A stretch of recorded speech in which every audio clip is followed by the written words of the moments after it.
साहब ने हवाला दिया कि खुदा फानी है। कितने मजहब आ गए चले गए, किसी ने जुपिटर को खुदा माना, किसी ने किसी को माना। मैं कहता हूं जिसने कॉन्टिंजेंट चीज को खुदा माना गलत माना, वो खुदा ही नहीं, वो खुदा ही नहीं है।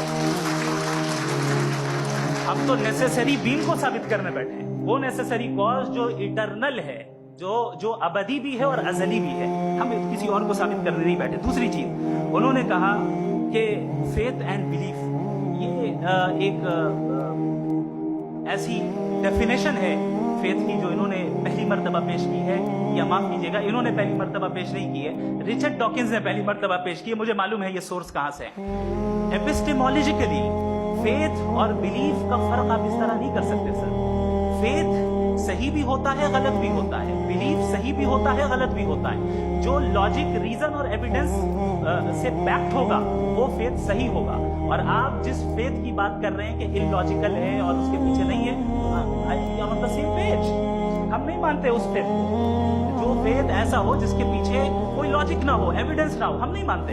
हम तो उस फेथ के कायल हैं जिसके पीछे लॉजिक हो और एविडेंस हो। तो बिलीफ सही भी होता है, गलत भी होता है, फेथ भी सही होता है और गलत भी होता है। तो आज फेथ और बिलीफ के डिफरेंस पे बात नहीं हो रही। आज आप चाहे फेथ एक्सेप्ट कर लें या बिलीफ एक्सेप्ट कर लें, आज ये बात होगी कि ट्रूथ क्या है। चाहे ट्रू बिलीफ सही है या ट्रू फेथ सही है, और फॉल्स फेथ क्या है और फॉल्स बिलीफ क्या है, बात इस पे हो रही है। दूसरी चीज इन्होंने पूछा स्टुपिडिटी क्या है। अगर फेथ रिलीजन स्टुपिडिटी नहीं है तो और क्या है? चूंकि फेथ का मुतालबा करते हैं तो स्टुपिडिटी क्या है? मैं कहता हूँ स्टुपिडिटी एथिज्म है। उसकी वजह यह है कि आप एक सड़क पे जा रहे हो और आप किसी गार्डन में जाएं और देखें वहां लिखा है फूलों के साथ I love Javed Akhtar and I really do, I love you sir. तो जब आप वहां पर पहुंचे तो वहां पहुंचकर अब ये बताएं, क्या आप ये कहेंगे wow what a natural selection? ये क्या नेचुरल सिलेक्शन है? नहीं, ये प्रिसाइजली डिजाइंड है, इसके पीछे डिजाइनर है। लिहाजा अगर कोई एक ऐसी कॉमन सेंस की बात को कबूल नहीं कर रहा है कि यूनिवर्स जो इतने प्रिसाइजली काम कर रहा है, हम कहते हैं कि खुद ब खुद बन गई, मैं समझता हूं इससे बड़ी स्टुपिडिटी और कुछ नहीं है।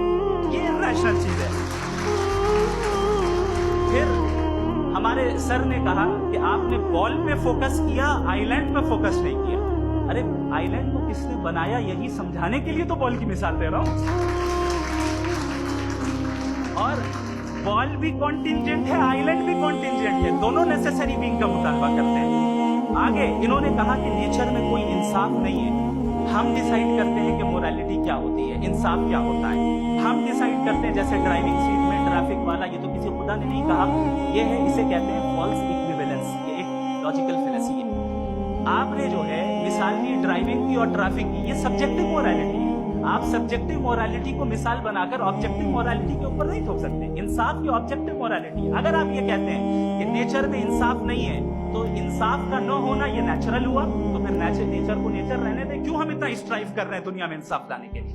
ये तो इलॉजिकल बात है, इरैशनल बात है। इसलिए बहुत सी चीजें ऐसी हैं जो ऑब्जेक्टिवली जो है इविल या गुड है, और बहुत सी चीजें ऐसी हैं जो सब्जेक्टिवली है। सब्जेक्टिवली जो मोरल होता है या इमोरल होता है, उसको हम सोशल कंसेंसस से या पर्सनल प्रेफरेंस से डिसाइड करते हैं। लेकिन जो ऑब्जेक्टिव मोरालिटी है, जिसमें इंसाफ आया, जो इन्होंने बार बार रिपीट किया, ये ऑब्जेक्टिव है, सब्जेक्टिव नहीं है। अगर आप कहते हैं ये सब्जेक्टिव है, तो मेरा सवाल आपसे ये है, क्या सोशल कंसेंसस के जरिए अगर जुल्म को सही करार दे दिया जाएगा तो आप जुल्म को जस्टिफाई करेंगे?